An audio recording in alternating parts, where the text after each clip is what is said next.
It was one of those cool, overcast spring mornings that made everything feel a little quieter than usual. The sun barely broke through the gray sky above Pine Hill Elementary, and the air was thick with the earthy scent of damp wood chips and playground mulch. Recess had just started. A group of kindergartners rushed out, laughing, jostling one another with the wild abandon only 5-year-olds could manage. Ava had wandered off from the group as she often did, straight toward the sandbox in the far corner of the playground. She liked to dig, build castles, bury little toy animals and pretend they were being rescued from disasters. But that day she didn't dig up a toy. The scream that tore from her throat was thin and sharp, not playful, not teasing. It cut across the playground like a siren. The kind of scream that made every adult stop mid-sentence and run. Mrs. Collings, the supervising teacher, was the first to get to her. Ava was crouched over the sand, hand outstretched, palm trembling. In her little fingers something white and slightly curved. At first glance it looked like a rock. But it wasn't a rock. It was a tooth. Mrs. Collings blinked, unsure. She crouched down and gently took the object from Ava. It was heavier than it should have been. A molar, yellowed with age, the root jagged and dark. Not plastic. Not fake. Real. Very real. "Where did you find this, sweetheart?" she asked, trying to keep her voice calm. Ava pointed to a shallow hole, barely a few inches deep, where more white shapes glimmered beneath the sand. By the time the principal arrived, 3 more teeth had been found. The sandbox was cordoned off with a few cones and caution tape, the kind they used for maintenance. The kids were ushered back inside. Some cried. Others whispered. The teachers shared glances. Uneasy ones. Initially the staff tried to write it off. Maybe a biology student's prank? Maybe animal teeth? But no animal had molars like that. And they weren't sharp, they were flattened, worn, adult. A call was made to local authorities, more out of protocol than concern. The officer who first responded, Officer Brandt, knelt by the sandbox with a skeptical look on his face. That skepticism vanished the moment he unearthed 5 more teeth with just a few swipes of his gloved hand. They came up clumped together, as if buried hastily. Human. No question about it.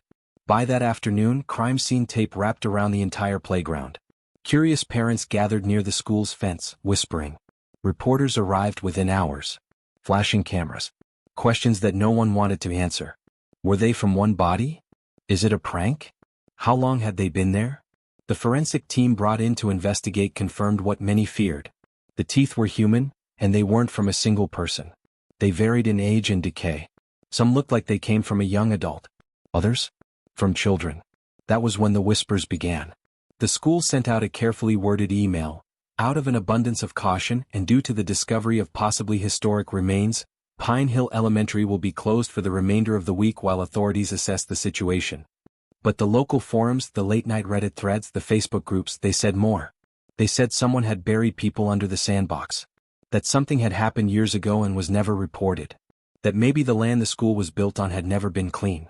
Neighbors recalled rumors that Pine Hill was built near the site of an old foster home or a juvenile facility. Most brushed it off back then. The town liked to forget inconvenient things. But now it was harder to ignore. Especially when the media began digging too. Local archives. Historical maps. Asking old-timers what they remembered before the school was built in the early 90s. Inside the school, teachers murmured in hallways, heads bent, voices hushed. Some had taught there for over 20 years. None remembered hearing anything about graves or bones. But then again, no one had ever thought to dig beneath the sandbox before. That night, the school parking lot was empty except for the squad cars and a coroner's van. The sandbox had been dug nearly a foot deep by then. What they found wasn't just teeth. A splintered piece of jawbone. Something that might have been a child's shoelace. A rusted metal button. And footprints, not fresh, not new, but faint impressions in the soil just beneath the sand layer, as if someone had walked over it repeatedly long ago. The town's newspaper ran a chilling headline the next morning. Teeth in the sandbox. Pine Hill's buried secret? Beneath it, a grainy photo of the sandbox wrapped in police tape like a crime scene from a horror film. Ava hadn't returned to school. Her parents said she was having nightmares. Digging in her sleep. Waking up with sand under her fingernails. When asked what she remembered, she kept repeating the same phrase. They were smiling at me. No one knew who they were. But more chilling was the fact that her teacher swore Ava had said that before anyone told her they'd found more than one tooth. Before anyone mentioned the word bodies. The investigation didn't end at the sandbox. It couldn't. The discovery of human remains, especially those belonging to multiple individuals, had pulled something long forgotten to the surface. And once the sand was disturbed, it wasn't just teeth that began to emerge. It was memory. The kind the town had tried to bury decades ago. Detective Carla Mendez was assigned to the case after the initial forensics report confirmed the teeth were all human and varied in age. She wasn't from Pine Hill.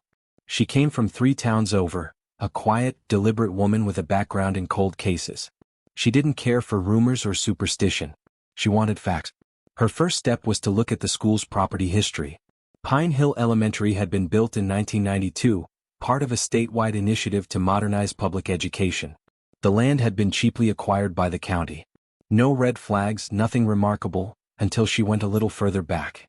Before the school, the property had been home to a building called St. Vincent's Home for Children, a Catholic-run orphanage that operated from 1954 to 1988. It was closed quietly and then razed. No news coverage, no protest, no public outcry. Just gone. That alone wouldn't have been strange. Lots of old buildings get demolished. But when Mendez requested archived files from the state, she hit a wall. The orphanage's final inspection reports were missing. Its employee rosters? Incomplete. And there were records of complaints, official ones made by former residents or anonymous sources, but no follow-up. No investigations logged. Just silence. She spoke to older residents in town. Some were reluctant. Most claimed they'd forgotten it even existed. One retired school bus driver, Don Healy, remembered dropping kids off near there before the school was built. They didn't go to public school, he told her. They stayed in the orphanage. Kept to themselves mostly.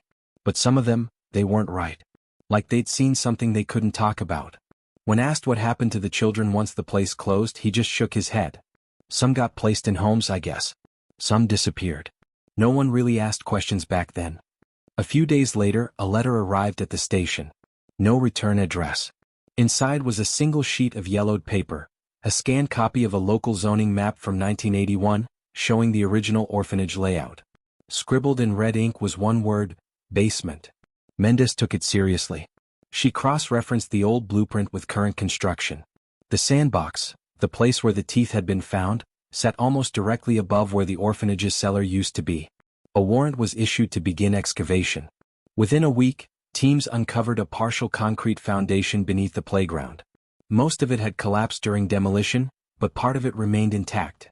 A sealed square room 8 by 10 feet with no windows and only one door. When they cracked it open, a smell like mold, rust, and something long dead spilled into the air. The room wasn't empty. Inside were signs of restraint, old leather straps bolted into the walls, long rusted through. The floor was stained. In one corner, half buried in debris, was a metal box filled with personal belongings. Children's drawings, some in crayon, others smeared or ripped. One picture showed 5 stick figures in a small square room. 4 were sitting. One was standing above them with long, thin arms. The face was blank. On the back of the drawing, in blocky handwriting, "He watches when we cry." The discovery made headlines statewide. News vans lined the street outside the school for weeks. Families pulled their children from classes. Rumors intensified. A group of former residents came forward, now adults scattered across the state, each one hesitant, each one carrying the same fractured memories. They spoke of punishments, isolation, the quiet room, as they called it, a place children were sent when they disobeyed. Some came back. Some didn't. One man, now in his 50s, recounted a night when the entire wing went silent. "We weren't allowed to speak about it," he said. "One day 3 kids were there. The next they were gone. We were told they'd been adopted. But no one ever came to visit them. No names. No pictures." Another woman described hearing scratching under the floor at night. Whispering. "Sometimes we thought it was the pipes. But we used to dare each other to listen to the ground. You could hear voices if you pressed your ear to the wood." Still, there were no official records of missing children from the orphanage. No reports filed. Mendez believed that if children were buried there, they were never declared dead. No birth certificates. No dental records. They had existed only inside those walls, and vanished without a trace. It was as if the building had been designed not just to house forgotten children, but to erase them. Then came the most disturbing discovery: a single journal buried under a floor tile. The name inside had faded, but the entries were legible. They were written in a child's handwriting. The final entry read, "He says if we're quiet we'll get to go outside again." But it's so dark down here. I think he lied. It was dated June 17, 1986. No one knew who the child was. No missing persons report from that year matched. But when forensic teams compared the journal paper to the decay of the surrounding materials, the timeline matched. The town's mayor held a press conference, calling the events a tragic rediscovery of a forgotten institution. But Mendez knew it was more than that. It wasn't just forgotten. It had been hidden. Deliberately. And someone, maybe more than one, had helped keep it that way. And as more was uncovered beneath the school, it became clear. The teeth were only the beginning. The playground was never reopened. Even after the school board promised full safety evaluations and repairs, no child ever set foot in the sandbox again. A fence went up. The structure was torn out. But the land didn't forget. Not after what was found. Not after the truth had started to bleed through. By the time the excavation was complete, the forensics team had recovered fragments of bone, tiny, brittle, and scattered. Not enough to identify victims by name. Just enough to confirm what many feared. The teeth were not alone. A portion of a child's jaw. A tiny rib. Burnt fabric, possibly from clothing. A rusted hair clip shaped like a butterfly. Mixed in the soil were small objects that didn't belong to any modern child. A wooden toy soldier, the corner of a faded prayer card, even a tiny metal ring no larger than a pencil eraser. They were keepsakes maybe. Left behind. Buried alongside those who had once clung to them. The discovery wasn't only physical. Something else had been disturbed. Strange things began happening at Pine Hill Elementary. Whispered at first, things no one wanted to admit out loud. Teachers mentioned hearing footsteps after school hours, even when no one else was in the building. Lights flickered, sometimes in patterns. A janitor swore he heard humming in the hallway after midnight, the same melody his mother used to sing to him as a child. He took a leave of absence the next week. He never returned. Children who remained at the school, the few whose parents hadn't withdrawn them, began acting strangely. Drawing things they shouldn't know. A little boy in the first grade started sketching floor plans, ones that perfectly matched the orphanage's lower levels, layouts that hadn't been publicly released. Another girl began writing letters to someone named Eloise, apologizing for not saving her in time. One teacher, Miss Portman, found a folded note on her desk one morning. Childlike handwriting scrawled in red crayon, "He's still under there." She asked all her students about it. None claimed responsibility. A review of classroom cameras showed no one approaching the desk. Then came the nightmares. Parents said their children began waking up crying, insisting they'd been trapped underground. Some said they saw faces in the dark. Others described a tall man with no face, whispering through cracks in the wall. One boy refused to sleep altogether. When asked why, he simply said, "He'll take me too." More unsettling was how these children who didn't know each other began using the same phrases. The quiet room. He watches when we cry. We're still here. Then, without warning, a man disappeared. Thomas Daly, a retired janitor who had worked at the orphanage in the 1970s and later served as maintenance staff at the school. He lived alone in a trailer on the edge of town, barely speaking to anyone. When detectives arrived at his home, they found the door open. No signs of struggle. The lights were on. A kettle had boiled dry on the stove. On the kitchen table sat a single object, an old key rusted and bent. Attached to it was a tag that read simply, "Room B, do not use." In the days that followed, no trace of Daly turned up. Not a footprint. Not a witness. He was simply gone. Like he'd been swallowed by the same silence that had consumed the others. What troubled Detective Mendez most wasn't the disappearance. It was what they found inside the janitor's trailer, a stack of handwritten letters addressed to someone named Father Keene, none of which had ever been mailed. In them, Daly begged forgiveness. Claimed he hadn't known what they were doing to the children. That he was just supposed to clean up afterward. The last letter ended with the line, "They said it would be over when the place burned, but the crying never stopped." More questions than answers. Eventually, the school board made the decision. Pine Hill Elementary would be permanently closed. They cited structural concerns and community trauma, but the truth whispered louder. No parent wanted their child in that building. No teacher wanted to walk those halls. The final bell rang without ceremony. Just silence. The building now sits vacant, windows boarded, the playground overgrown with weeds. A chain-link fence surrounds the property. But the strange reports didn't stop. People walking past at night say they hear children laughing. Sometimes crying.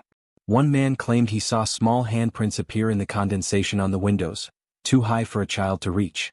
Another said he spotted a figure watching from a second-floor window, despite the fact the glass had been blacked out for months.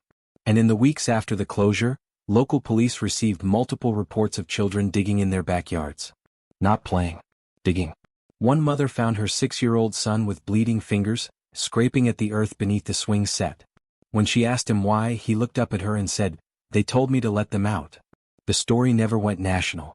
Too vague. Too unbelievable. Officially, no one was charged. No names were released. The bones were catalogued and sent to a forensics lab, where they remain unidentified. A memorial plaque was quietly installed near the edge of the property. It reads, "To the forgotten. May they finally rest." But the townspeople know.